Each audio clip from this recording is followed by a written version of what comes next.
Good afternoon, evening or morning, New Zealand and the world. My name is Lucas Lawmans, and today we're going to be talking agricultural emissions taxing. So it's been the news article that has dominated headlines over the past day and a half. We thought we'd take a good look into the actual document itself, give you a bit of a rundown. It's been touted as a world first, with New Zealand's current Labour government once again pushing for a tiny little country of 5 million people with an agricultural sector that contributes less than 0.25% of global emissions to be world leaders.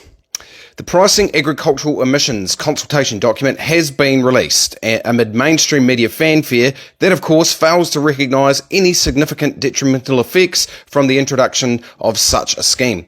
Stuff in particular focused heavily on how this option that has been put forward is far less expensive than having our agricultural sector being rolled into the overall ETS or emissions trading scheme, rather than any on-the-ground, real-world effects.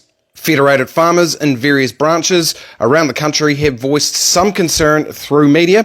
Greenpeace, who seemed determined to decimate our farming sector, of course says it does not go far enough. And Groundswell NZ has described it by stating the government has announced the worst assault on New Zealand farmers and rural communities in a generation. So quite a wide variance of response there. So what about it? I took some time to go through the document, guided by multiple sources as well, on the highlights, and here is what we found.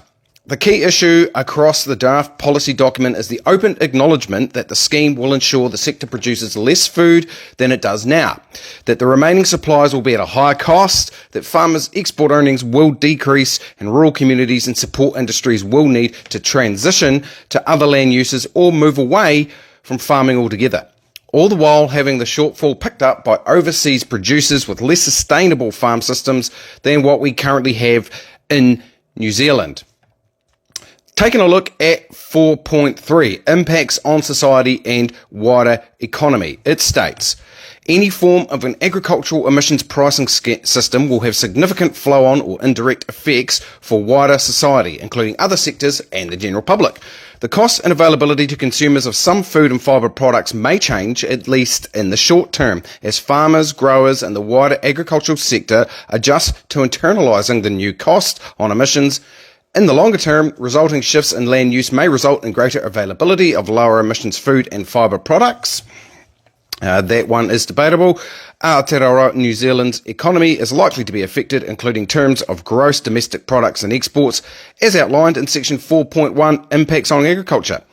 Workforce demands may shift between different sectors and subsectors because some may require fewer workers while others may require more. For example, farm advisors to support farmers and growers through on-farm behaviour change and mitigations.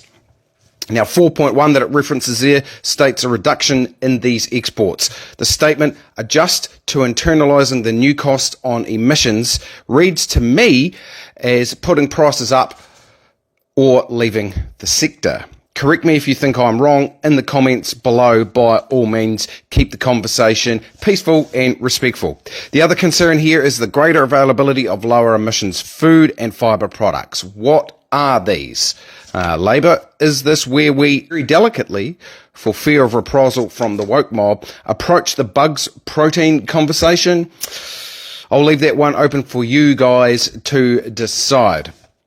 Conversely, what's odd is that with New Zealand's position being so insignificant in terms of our contribution to emissions worldwide, the document acknowledges, as mentioned earlier, that any shortfall from our export production would be picked up by less efficient international markets, causing an overall increase in emissions. This is clearly stated on page 62 of the document. If suppliers of dairy, meat and wool products in other competing countries fill this gap in world markets, agricultural emissions in these competing countries will likely rise. If those emissions increases are not offset by reductions elsewhere in those economies, this process reduces the effect that Aotearoa New Zealand's emissions reductions have on overall global emissions. This is known as emissions leakage, remembering 0.17% of emissions come from our agricultural sector. The subsequent paragraph tells us that if other countries reduce their agricultural emissions, then this wouldn't be such an issue. Well, duh. Considering the pressure that is currently on rural communities and farmers as we speak, see Operation People's recent work both in New Zealand and the Netherlands in agricultural mental health, and Farmer James NZ also shining a light on this issue as it stands currently. It's concerning to see both a light acknowledgement of this issue in the document and subsequent light dismissal. I'm going to read almost all of clause 4.4 here, as I think it is rather telling, so bear with us. Pricing of agricultural emissions will likely lead to significant changes in farming practice in Aotearoa, New Zealand, that will present both challenges and opportunities to rural communities. Potential challenges could include a change in spending across rural communities and of quality of life, while opportunities could include new jobs and retraining arising from alternative land uses. Potential socioeconomic effects include, but are not limited to, a significant change in spending across rural communities, reduction in jobs or hours worked, further depopulation and accompanying decline in community services, reduction in quality of living, and increased stress and mental health issues.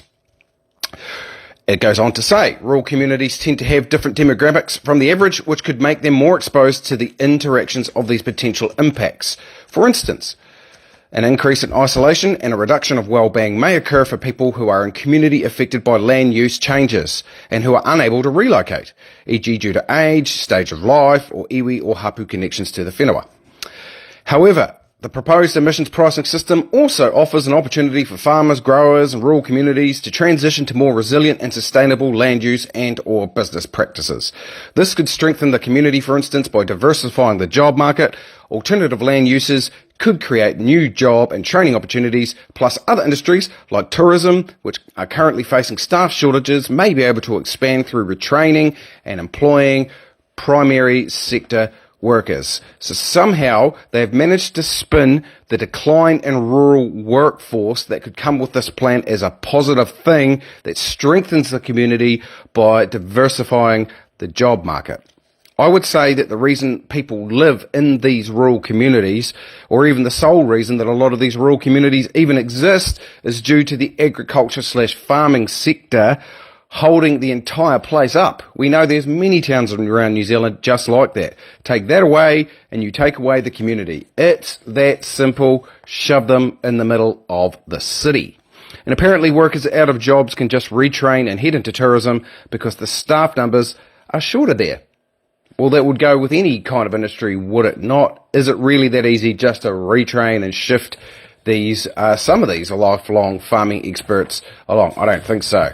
Overall, I see this development as concerning. Whether it's as aggressive as Sri Lanka banning all imports of synthetic fertiliser, or the Netherlands government pushing for farm consolidation alongside their own emissions reduction targets, I wouldn't say that. Considering it isn't looking to be implemented until 2025, you would have to say on balance that it isn't just purely due to the time involved, although they have said they are looking to ratify this starter next year.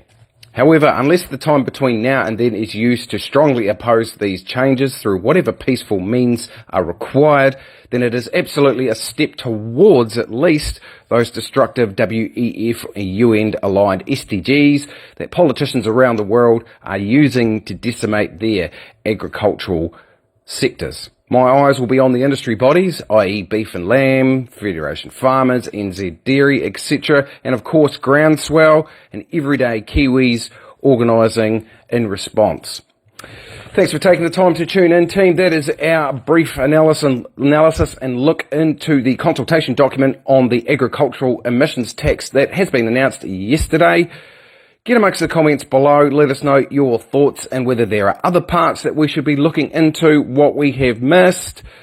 Keep that conversation open, share these links around. If you're watching this on YouTube, hit that subscribe button if you have not already yet.